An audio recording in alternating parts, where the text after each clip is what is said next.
We're going to take you now to the world's largest refugee camp. In a matter of weeks, the camp became a refuge for an estimated 1 million Rohingyas fleeing genocide in Myanmar. A year later, according to UN investigators, it is a genocide that continues against the few remaining Rohingya Muslims in Myanmar. Freelance journalist Molly Thomas recently returned from the refugee camp in neighboring Bangladesh. Here's some of what she saw. It's hard to believe this used to be a jungle. Now bamboo huts and tarped shanties fill the vast expanse, some 6,000 acres of space.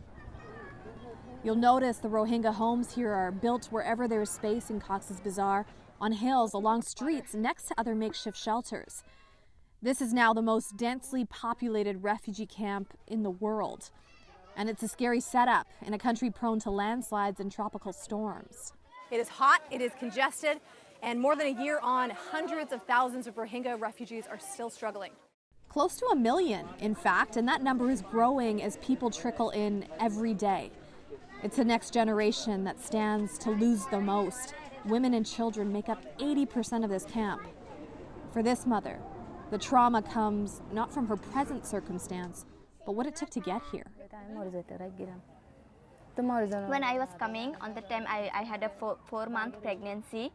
So after a hard journey like that, when I came in the Bangladesh, 3 days later after arriving, I lost my baby. Every person in this camp carries some sort of trauma. Because Bangladesh never signed the 1951 Refugee Convention, technically the Rohingya have no refugee status in the country. That means there is no formal education allowed.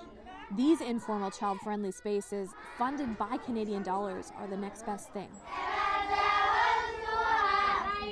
Without refugee rights, there is also limited movement beyond the camp, and countries like Canada cannot sponsor them.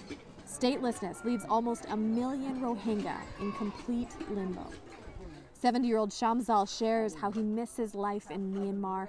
It's the simple things he remembers about home. A safe place is a very important thing for us.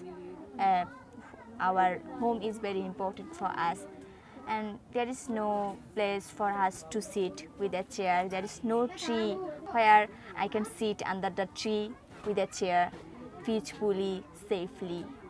But I want that. That dream is impossible in the cramped quarters of his small Bangladesh shelter. He lives here with 8 members of his family. He longs to return to his homeland, but knows that time is not on his side. I can't hope that tomorrow morning I will be alive because I'm aged already. But I have my grandchildren, my family, children. I hope one day they will allow to go back there in their country, in their land. They will have a good life there. I only can hope that.